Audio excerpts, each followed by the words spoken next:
Today is day 2 on this clearing the land project. We got our tractor and our wood chipper out. So as you can see behind me, I bucked up some of the firewood from the main trunks of the trees. So I hauled some of it out, piled up the rest, so you can see the tops that we have left. So what we're gonna do is just back up the tractor, bring the tractor to the material instead of walking the material to the tractor. So we're gonna go through, chip up all these tops, and we'll show you guys how this, a little bit more how this chipper runs and see how we progress today.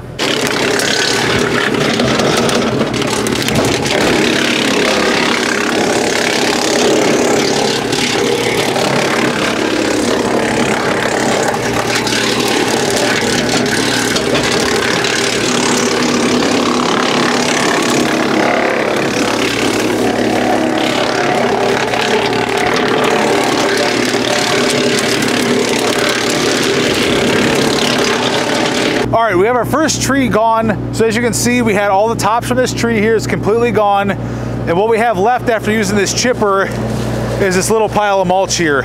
So the nice thing with this, if you would pile all this stuff up, say like in a burn pile or brush pile, you are just gonna have an absolute mountain of material to deal with later. So I think one of the best advantages on the homestead scale on having a chipper like this, not only can you use the material that you put through it, you know, with all the wood chips for your trees or whatever you want to do with it, it makes the cleanup so much nicer. And even with the smaller stuff like this, all these little pieces that broke off, you know, even with these leaves and stuff in here, since it has a hydraulic infeed roller, you can put all those little tiny sticks. You have that bigger one in there, so all that stuff gets put through. So that's one of the real advantages with, especially with this wood chipper. I've been really happy with this. You can see if I do a little bit more work to pick up these smaller sticks, this tree is completely gone. All right, as you can see behind me, we spent about an hour and a half chipping up all the tops and all the branches and everything. So you can see what we started with, which was a huge pile, all the tops and all the branches. And now we have kind of scattered piles of mulch. Like I said, we moved the tractor to the material instead of walking on the material. This saves us a bit of time. So what we'll come back and do now, as we need the mulch, we'll either kind of spread it out in the lower spots, because this is a trail that goes right through here.